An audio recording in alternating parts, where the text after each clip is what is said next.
Delhi mission को जितने भी राशन की आवश्यकता होगी, सब्जी इत्यादि, फल इत्यादि की आवश्यकता होगी, वो तो यहाँ पे पहुँचाया जाएगा। उसके पश्चात यहाँ पे रहने वाले जितने भी स्टाफ और वाराणसी से है। भारत सरकार गृह मंत्रालय के निर्णय के अनुसार जवानों की छुट्टी से वापसी अलग अलग चरणों में होगी। प्रथम चरण में सिर्फ वैसे जवानों को छुट्टी से वापस बुलाया गया है जो अपनी सुविधा से निजी वाहन द्वारा क्वारंटाइन सेंटर तक पहुंच सकते हैं। 95 बटालियन पहाड़िया मंडी वाराणसी के जो जवान छुट्टी गए थे, प्रथम चरण में 14 कार्मिक छुट्टी से वापस रिपोर्ट कर रहे हैं। हरवा क्वारंटाइन सेंटर में वर्तमान में 120 लोगों के रहने की व्यवस्था की गई है। ये बातें सीआरपीएफ कमांडेंट नरेंद्र पाल सिंह ने मीडिया से बताया और डेमो करके दिखाया कि किस तरह से जब कोई जवान सेंटर पर आएगा तो उसकी भर्ती प्रक्रिया कैसे होगी। कमांडेंट के अनुसार क्वारंटाइन किए गए जवानों के लिए बेहतर सुविधा के इंतजाम किए गए हैं। एक कमरे में 4 लोगों के रुकने की व्यवस्था की गई है, जिसके साथ उनके रोजमर्रा की जरूरत की चीजें अलग अलग मुहैया कराई गई है। मसलन हर एक कार्मिक को 2 मास्क, 1 सैनिटाइजर, 1 बाल्टी, 1 मग, साबुन व तौलियों के साथ उनके टॉयलेट भी अलग अलग होंगे। कार्मिकों के एंटरटेनमेंट के लिए टीवी लगाई गई है, जिसमें सोशल डिस्टेंसिंग का पालन करते हुए बैठने की समुचित व्यवस्था की गई है। प्रत्येक दिन के भोजन के लिए मेनू भी तैयार है, जिसमें सीआरपीएफ के हिसाब से उचित मात्रा में कैलोरी उपलब्ध होगी। वहीं दूसरी तरफ कमांडेंट नरेंद्र पाल सिंह ने बताया कि कुल 120 जवानों की क्वारंटीन करने की व्यवस्था की गई है, जिन्हें कई फेज में बुलाया जाएगा। अभी फिलहाल 50 वर्ष से कम आयु के कार्मिकों को बुलाया गया है और ये ध्यान रखा गया है कि वो रेड जोन के न हों और पहले से किसी बीमारी से ग्रसित न हों। वाराणसी से हमारे संवाददाता कुलदीप कपूर की रिपोर्ट।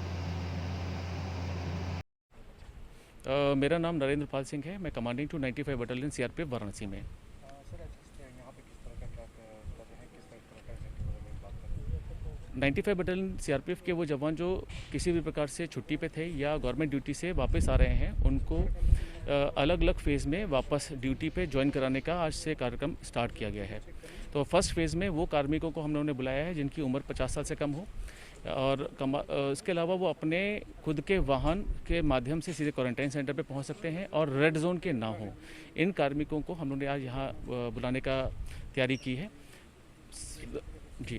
टोटल मेरे लगभग 120 जवान इस क्वारंटाइन सेंटर में आएंगे, अलग अलग फेज़ में आएंगे। अगर सर व्यवस्थाएं की बात की जाए तो यहाँ पे जो क्वारंटाइन सेंटर में रहेंगे जवान, उनके लिए क्या क्या व्यवस्थाएं की गई हैं, किस तरह से वो रहेंगे? जैसे ही क्वारंटाइन सेंटर में आएंगे, सबसे पहले हम लोग उनका पर्सनल डिसइंफेक्शन करने के पश्चात उनको वो सारे यहाँ पर सहूलियतें देंगे, चाहे वो रहने की आवश्यकता हो, रहने की जगह हो, खाने पीना, और इसके अलावा जितना उनको अंदर डेली कार्यक्रम में आवश्यकता होगी, टॉयलेट, लैट्रिन, बाथरूम, वो सब चीज़ों की उनको अलग व्यवस्था की गई है ताकि उनको कहीं किसी भी तरीके से बाहर जाने की आवश्यकता ना पड़े। अगर सर बात की जाए तो उनके मेडिकल ट्रीटमेंट के लिए अगर बात किस तरह से होगी, डॉक्टर वगैरह है तो क्या वो डॉक्टर वगैरह भी यहाँ रहेंगे, परमानेंट रहेंगे? मेडिकल स्टाफ यहाँ पर परमानेंट रहेगा।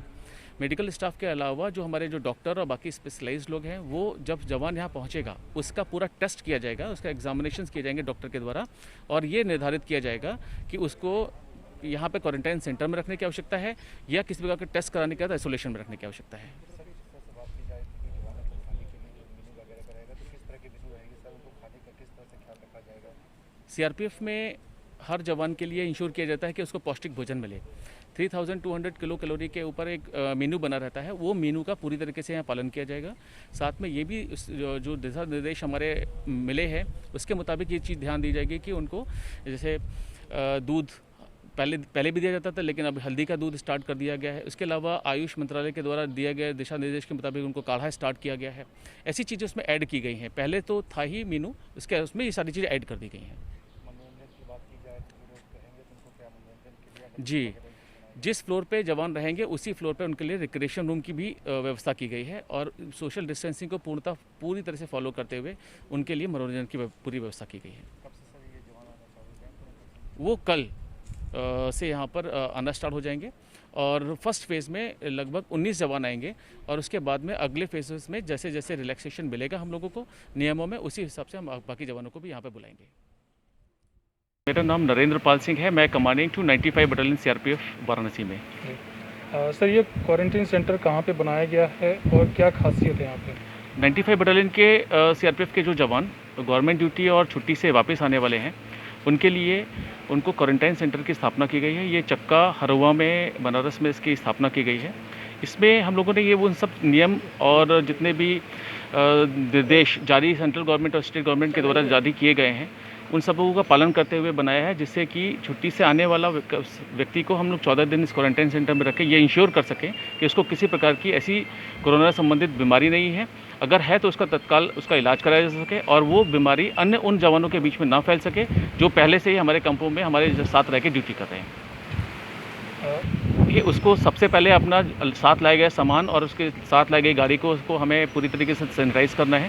सैनिटाइज़ करवाने के पश्चात उसको वो पर्सनल सैनिटाइजेशन के लिए एक टनल के अंदर से जाना पड़ता है। उसके पश्चात हाथ पाँव धोने के लिए कॉन्टैक्टलेस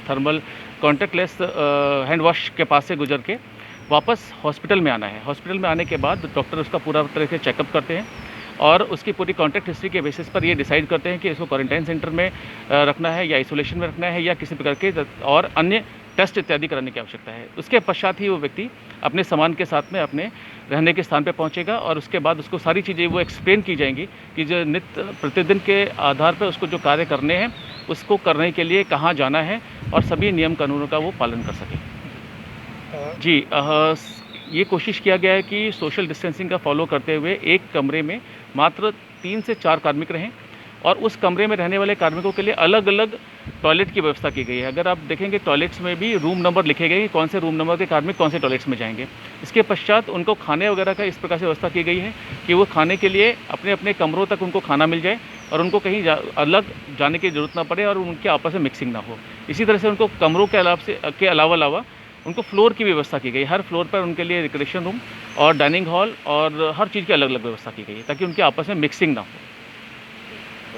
120 जवान मेरे छुट्टी पर हैं जिनको कि यहाँ पर क्वारंटाइन सेंटर में आना है, उनको फेज़ वाइज बुलाया जा रहा है। सबसे पहले ये ध्यान में रखा गया है कि उन्हीं कार्मिकों को बुलाया गया है जो 50 साल से जिनकी उम्र कम हो, उन्हीं कार्मिकों को बुलाया गया है जो रेड जोन के ना हो और साथ के साथ ये ध्यान रखा गया है कि हमारे रिकॉर्ड के मुताबिक उनको कोई ऐसी बीमारी ना हो जो कि कोरोना के कारण घातक उनके लिए सिद्ध हो सकती है।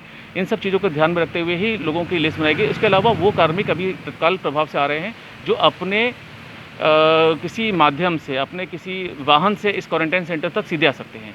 ये फर्स्ट फेज़ है। फर्स्ट फेज़ के बाद अगले फेज़ में अन्य कार्मिकों को धीरे धीरे बुलाया जाएगा।